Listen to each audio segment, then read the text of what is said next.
Hello po mga kapraps. Dito tayo ngayon sa bayan ng Lumban, Laguna. Meron akong ipapakita sa inyong property na for sale.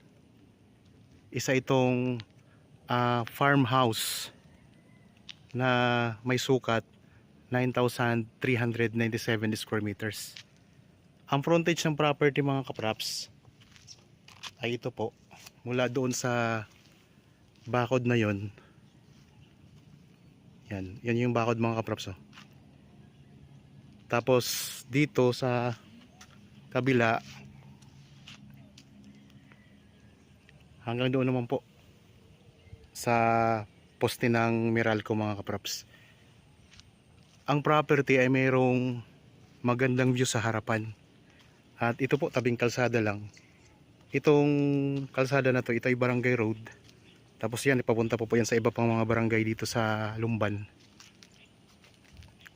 Sa harap ng property, ayan po ang Laguna Lake. So kaharap natin mga kapraps ang Laguna Lake. At may katabi tayo o katapat tayo na taniman ng mga dragon fruit. Ito mga kapraps. May farm dito ng dragon fruit. Tapos ito yung view natin dito sa harapan. Mayroon tayong mga mountain views na matatanaw. Dito sa harapan ng property mga kapraps, ayan, may bakod na po yan. May bakod na to palibot itong property. Mamaya papasok tayo doon. Bali ang distansya nito sa town proper ng Lumban ay nasa 6 minutes travel time lang po. Lahat ng gamit dito sa loob ng bahay ay kasama po sa bintahan.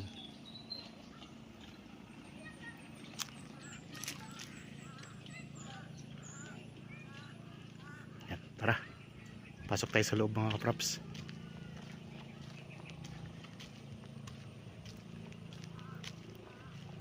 Tapos sa likod nito, sa likod nitong property, mayroong isang magandang ilog mga kapraps. Mamaya pupuntahan din natin para makita ninyo. Tapos meron ditong tanim na puno ng kawayan. Libutin natin to.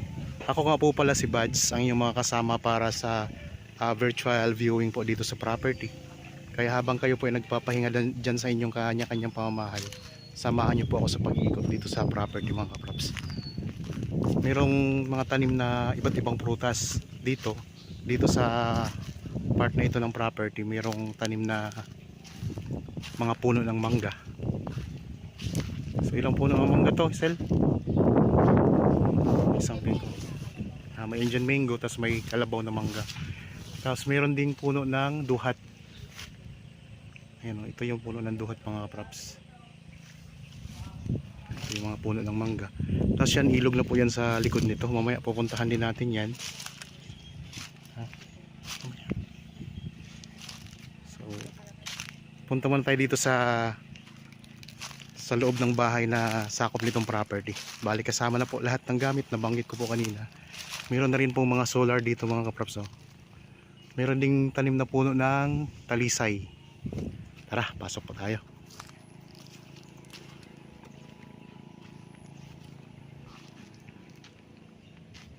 Dito naman po ang parking area. Yan, may tanim din na duhat dito. Nasa 7 sasakyan ang kasya po dito sa parking area.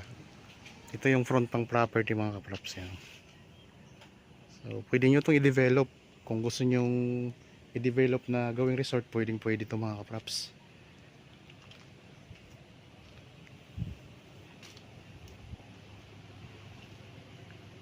Yan, may magagandang halaman. Ang bayan ng Lumban po ay katabi po ng Pagsanhan at saka Paiti, Laguna. Ito po ay fully furnished na mga kapraps. Titirhan na lang itong property. So lahat na po ng makikita nyo dito sa loob ay kasama na po sa bintahan. Ayan. Nandito na tayo sa loob ng bahay mga kapraps.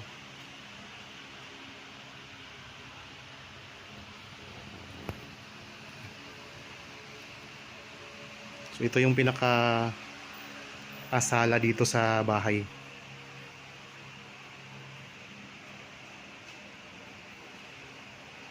Pwede dito ang mga bisita ninyo. Tapos dito merong kwarto. Pasok tayo dito sa kwarto mga kaprops. Bali 5 po ang kwarto dito. Meron na rin yung aircon. Ito yung bintana na nakaharap sa kalsada. Meron na rin po yung mga blinds mga kaprops. Kapag binuksan natin to, bubungad sa atin ang magagandang tanawin. Tanaw natin ang Laguna Lake at saka mga mountain views.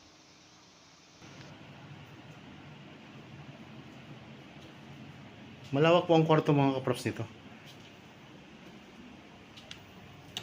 Tapos ito naman po ang CR. Buksan natin ang ilaw.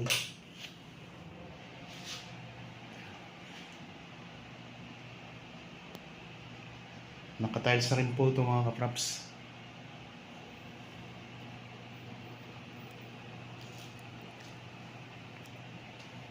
Sa mga interested ditong property, meron tayong mga contact details na pwede nyong kontakin.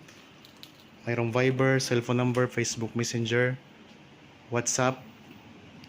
So kung may mga tanong kayo, pwede kayong kumontak sa amin. Tapos ang mga detalye naman nito nasa description box, pwede nyo mabasa. So ikot ko lang po ulit dito sa kwarto ang camera.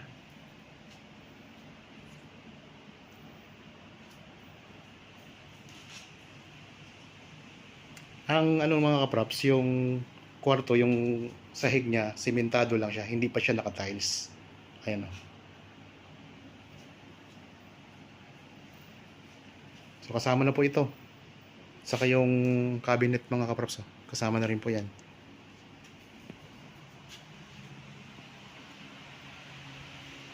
So ito yung guest area. Tapos meron ditong dalawang electric fan sa guest area mga kaprops. Punta naman tayo dito sa isang kwarto. Mayroong kwarto dito na magkaharap ang pinto. So pwede siya sa tatlong single bed.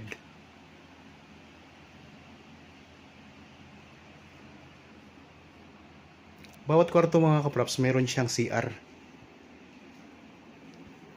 Ito naman yung CR.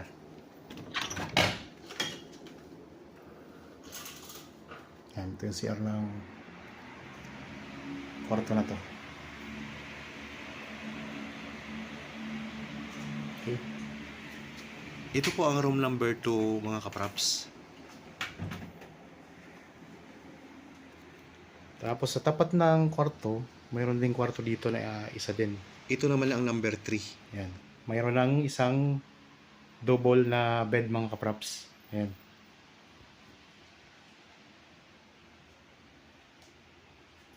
Tapos mayroon na rin cabinet. Yung sahig niya hindi pa nga lang po naka-tiles.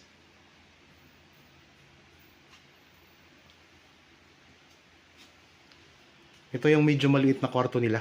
Pero kung titingnan natin, malawak na rin po yan. Dito po sa loob ng kwarto na to ay walang CR. Pero mayroon po itong CR na katabi. Napapagitnaan po ito ng dalawang kwarto mga kaprops. Tara tingnan natin po. Ayan, malawak din ang CR dito. So itong CR na to, mayroon siyang malawak din na shower room. Ito.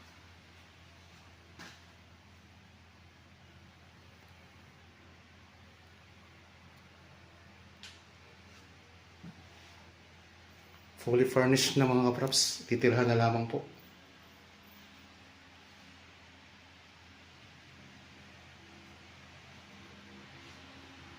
Yan, dito siya sa sa gitna ng dalawang kwarto. Ito kasi kwarto, tas kwarto. Pinasok na natin yung kanina. Tapos balik tayo dito sa sa guest area. Ayan.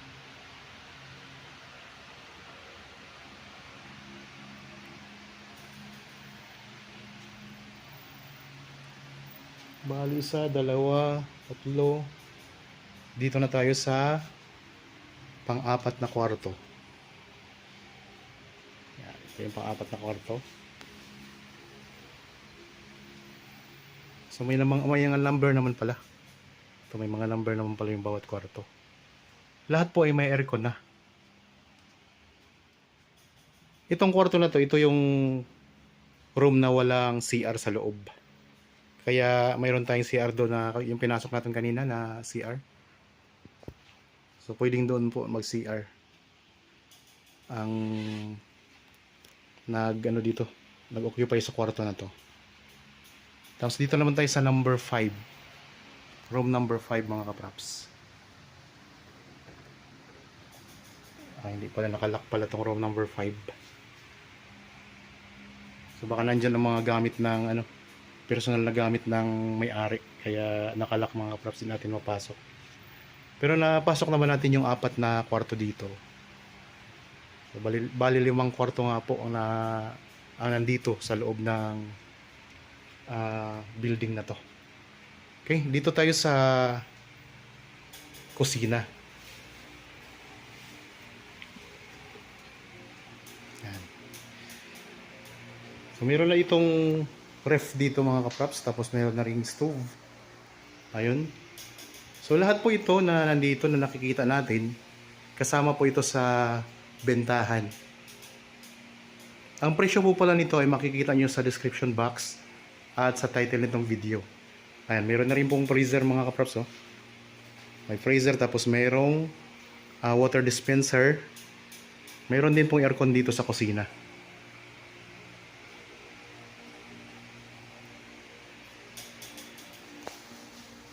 Hindi lang ito mga kaprops kasi mamaya paglabas natin ipapakita ko lang sa inyo yung mga tanim dito na marami kasi itong tanim na kalamansi, itong farm na to, farmhouse na to.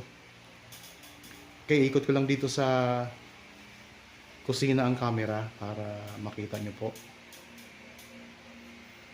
Ito yung lababo. So simulan natin dito sa stove mga kaprops. Yan, mayroon pang tangke na kasama na. Oh, lababo. Tapos meron ditong lagayan ng mga gamit. Merong freezer, mayroong ref. So ito yung may kuryente na at saka tubig mga kaprops. Water dispenser. So lahat to kasama. Yan, meron pang meron pang gilingan at saka bayuhan ng palay. Yan. So ito i-confirm natin kung kasama po yan mga kaprops. Pagdating natin dito sa kusina, mayroon ditong pinto. Ito yung pinto para pagpunta natin sa labas. Daanan palabas mga kaprops. Tara. Ito tayo sa labas. Yan. So ito yung pinaka-exit ng bahay mga kaprops, kusina. Yan, meron na rin tayo ditong mga washing machine, Tapos merong water pump, may tangke na rin ng tubig. Tapos yung bahay mga kaprops, may sarili po siyang bakod. Kasi po yan, kasama po yan sa property. Ayan po yung sinabi ko kaninang kalamansian. Pupuntahan rin natin yan.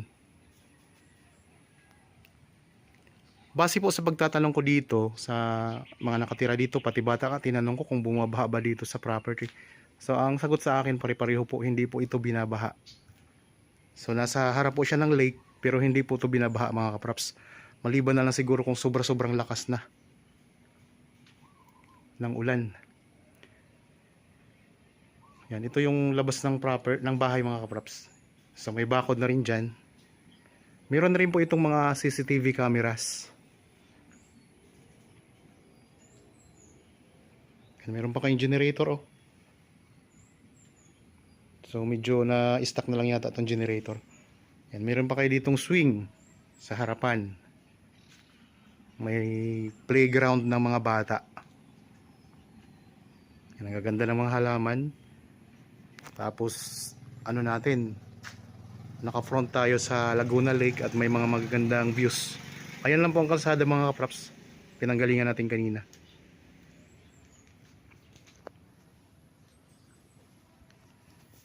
May mga gamit pa na may mga mower pa para sa pag trim ng mga Carabao grass na lang dito. Ang ganda ng ano dito mga kaprops, oh. Carabao grass ang tanim sa ng lupa. So mga interested po kayo, kung interested po kayo sa property, kontakin nyo lang po kami mga kaprops sa inyong mga contact details, sa aming mga contact details na nandyan sa inyong mga screen. So pwede po tayo sa Viber, cellphone number, Facebook Messenger at saka WhatsApp. Yan, ito yung harapan ng bahay. Nandito tayo sa labas ng bahay ngayon.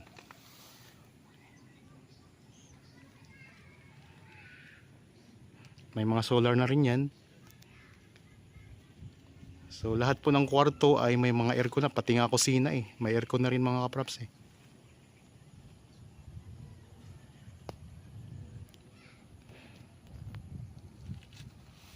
Okay, puntahan naman natin ang ikutin pa natin itong buong property. Malawak kasi to. So naggaling pa lang tayo sa bahay. Yan, meron pala ditong kubo na kawayan, kaso lang po ay kailangan ng palitan kasi nasisira na po siya. So dalawang kubo ng kawayan mga kaprops, oh. So kung kayo makabili nito, bumili na lang din po kayo ng bago.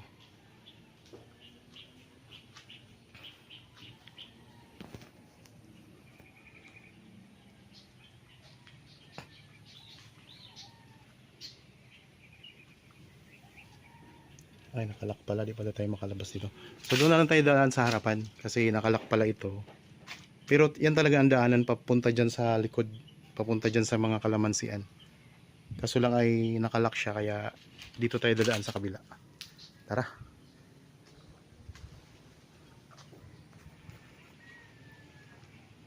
Medyo malawak-lawak pa ang ating ikutin kasi 9,397 square meters to. Halos 1 hektarya ang sukat. Ang ganda ng view dito mga kaprops. Tapos mamaya pupuntahan din natin ng ilog sa likodan.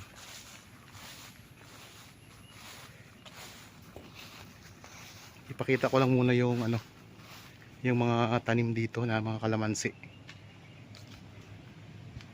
Dito tayo pumasok kanina. May mga CCTV mga kaprops. Ayan, CCTV.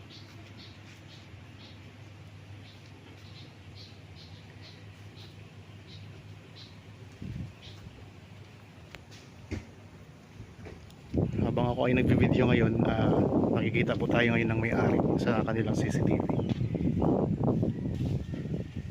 Yan, dito na tayo sa may bandang likuran ngayon. Ito may mga tanim dito na mga guyabano. May aratilis. Yan, dito tayo sa likod ng bahay, oh.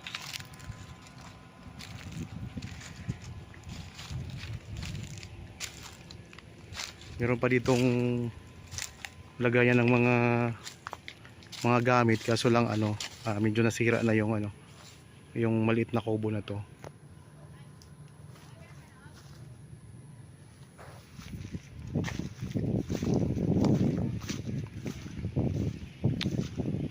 Dito meron ding mga tanim na puno ng mangga. Yung likod na yan, yung bakod na yan mga kaprops, yan ay flood control. Sa likod kasi nitong bakod na to ay ilog na yan. So kaya ano dito, safe na safe ka dito mga kaprops.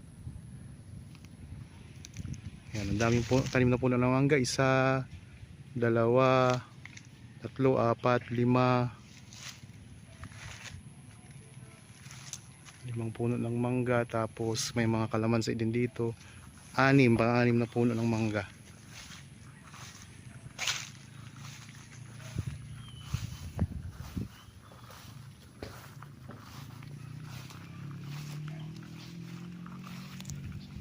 Galing tayo doon kanina sa loob ng bahay. So dito, nandito na tayo ngayon sa likod. Sa likod ng bahay na tayo mga kaprops. Mayroon ding tanim na puno ng sampalok, oh. May bunga na rin. Kasi maliit pa yung sampalok. Maliit pa siya na puno pero may bunga na siya. Ayan, oh.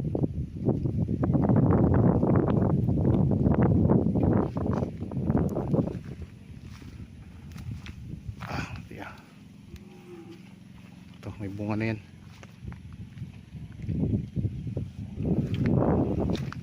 siguro kaya may ano to, may net gawa ng baka may mga alaga silang manok dati. Mamaya mga kapraps, pupuntahan din natin yung likod nito para makita nyo rin po ang ilog. Ilog na kasi yan, likod niyan. Dito muna tayo sa kalamansian.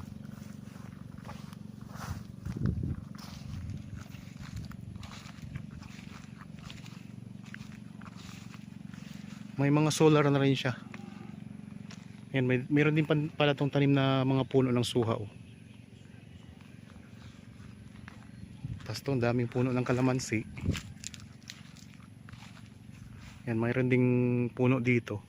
Anong puno nga to, kuya? Yan, may puno ng kamatsili. Yan mga kapraps.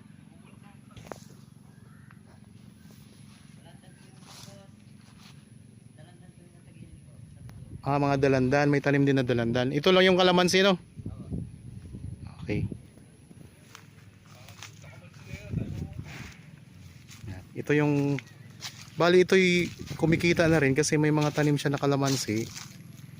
Ibig sabihin, pag nag-ani ka dito ng kalamansi mga kapraps, pwede mo itong ibenta. Ayan, sa ngayon kasi ang nagbebenta nito yung caretaker nitong mga kalamansi. Kaya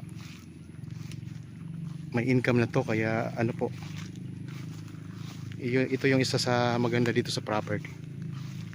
Sa mga viewers ngayon na mayroon ding binibentang property, pwede nyo kaming kontakin para matulungan namin kayong mahanapan ng buyer mga kapraps. Ayan ang kalsada. Yan yung sinabi kanina na hindi nakasama kasi may bakod siya pag ganyan. Gumanyo ng lupa eh. Hindi na to kasama sa property, tong maliit na bahay na to. Yan yung farm ng dragon fruit. Kaharap natin. Ayan, may puno din ng mangga pala dito mga kapraps. Tapos may kamyas. Masarap to sa ano, sa sinaing na tulingan. Ayan o, lalaki ng bunga. Aliwalas pa ang klima dito. Mismong kaharap ng Laguna Lake. May puno ng mangga. So yun yung bakod ng bahay mga kapraps. May sariling bakod yung bahay. Ang daming tanim na kalamansi. Puntahan natin ang pinakadulo. So ulitin ko lang mga kapraps, itong bahay na to hindi na to kasama. Gumano ng property. Tapos dito sa likod pala, tingnan nyo, mayroon ding mga mountain views. Tanaw natin yung Kaliraya. So sa taas niyan ay nandiyan ang Kaliraya Lake.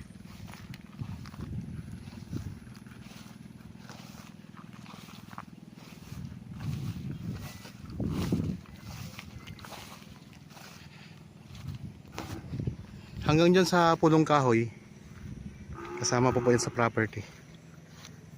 Yan yung mga views na nandito, matatanaw natin dito.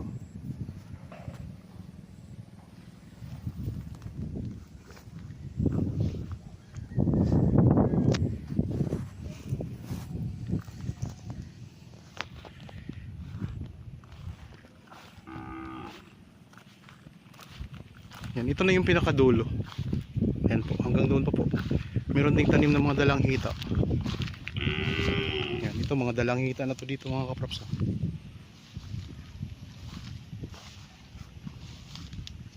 Sa gilid, mga dalang hita pa lang tanim.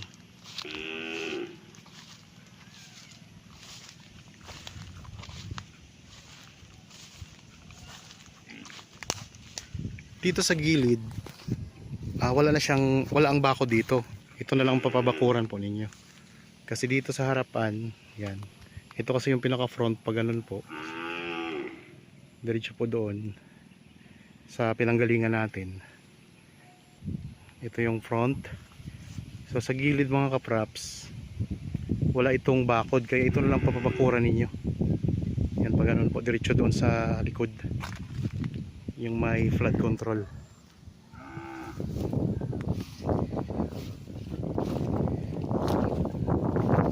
Dito sa likod, sa pinakalikurang bahagi sa bandang gilid, sa right side ng property.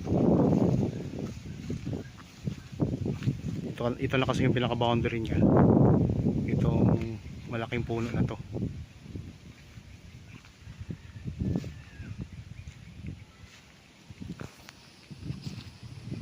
Yan, mayroong alagang baka. Yan, ito po mga dalanghita na yan mga kapraps. Yan, mga dalanghita na to dito. Ayan ang mga kalamansi.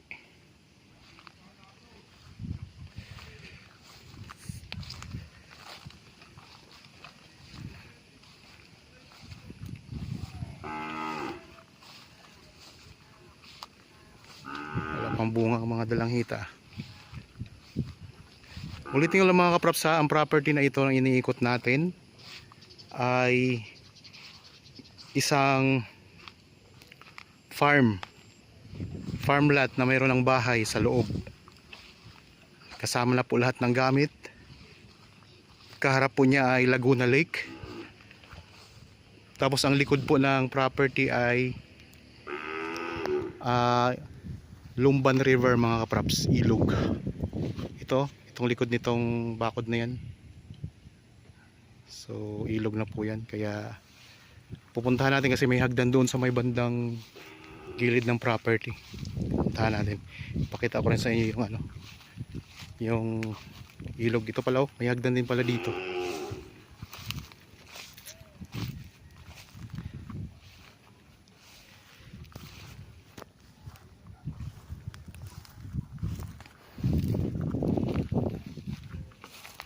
Yan, akyat tayo dito sa hagdan para matanaw natin yung ilog. So pwedeng nyo itong i-develop pa. Pwedeng resort mga kaprops. Yan, ito na yung ilog.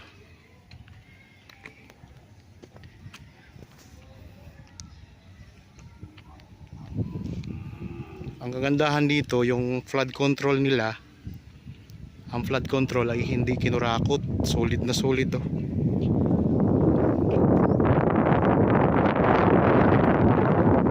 Ikot ko ang camera ha.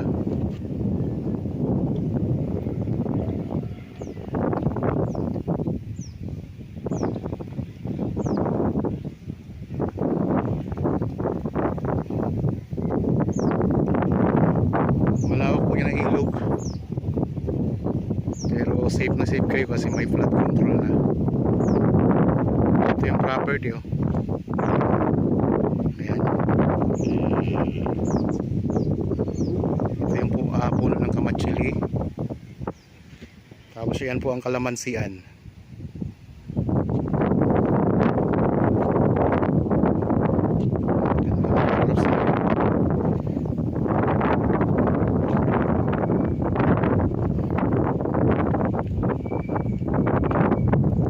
Yun yung boundary ng property. Yung may saging na yun. Ganun po siya. Ayun po, tanaw din natin yung Laguna Lake.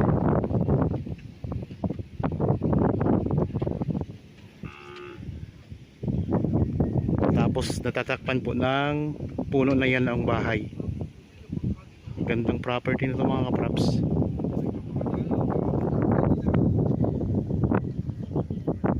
Pwede ka ditong maglagay ng ng mga bangka, boat ride. Pwede ka magtayo dito, i-develop itong resort, tapos maglagay ka ng boat ride mga props.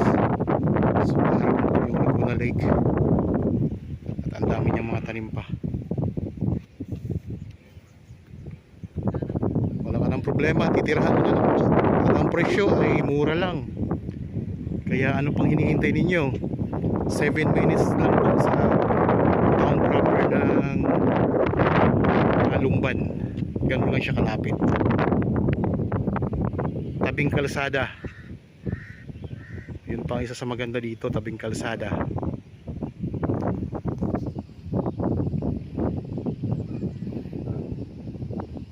Okay. Isa mga kaprops oh. Pwede tayo maglakad-lakad dito kasi malapad yung yung flood control.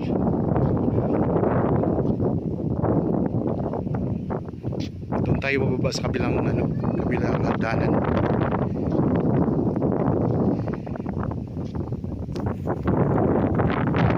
titingnan mo mga kapraps, pa naman ang tubig eh. Ano siya, mas mataas yung lupa mula sa ilog. Ayan o. Kaya tulad ng sinabi ko kanina, hindi po ito binabaha kasi kapag nakakita kayo ng ilog at saka lake, ang iniisip nyo agad ay binabaha, pero based po sa ano namin, pagtatanong namin dito, hindi po ito binabaha mga kapraps.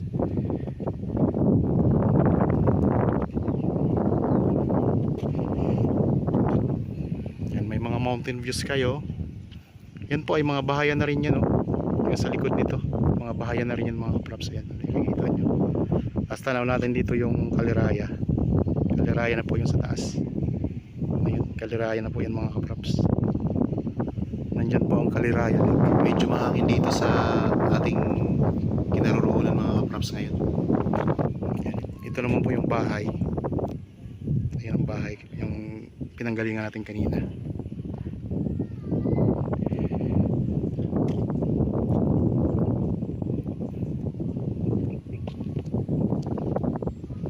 So, malapad po yung simento.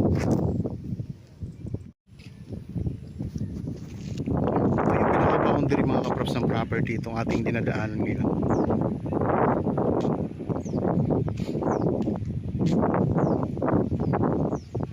Balik tayo dun sa kalsada. Yan yung mga puno ng mangga.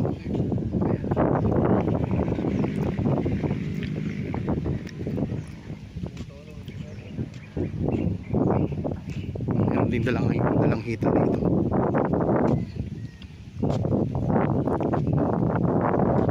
Ang detalye nandyan po sa description box at sa title nitong video.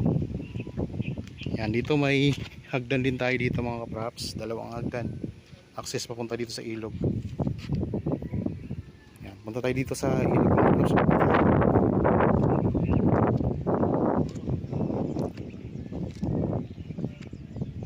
Okay, ito na. Yan, dito na tayo sa baba.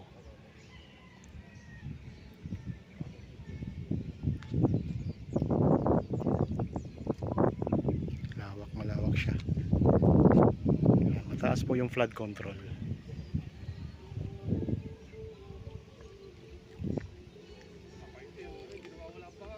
Kaya hindi to binabaha kasi ang lawak ng ilog niya. Dire-diretso lang po ang ano ng tubig, agos ng tubig. Okay, balik na tayo dito sa loob. Yan, meron ding tanim na avocado, puno ng avocado.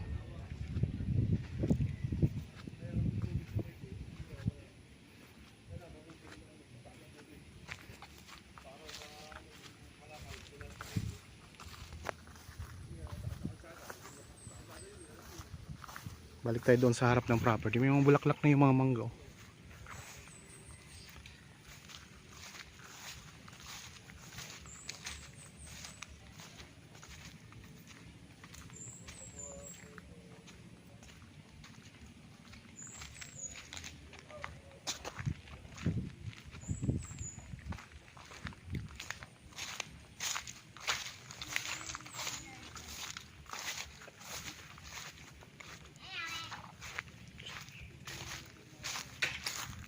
Kinaikot na natin mga kaprops yung buong property.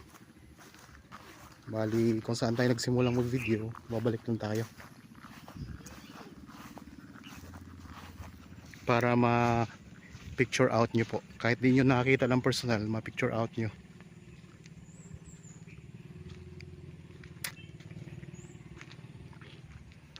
Ito yung pinaka front. Ganda.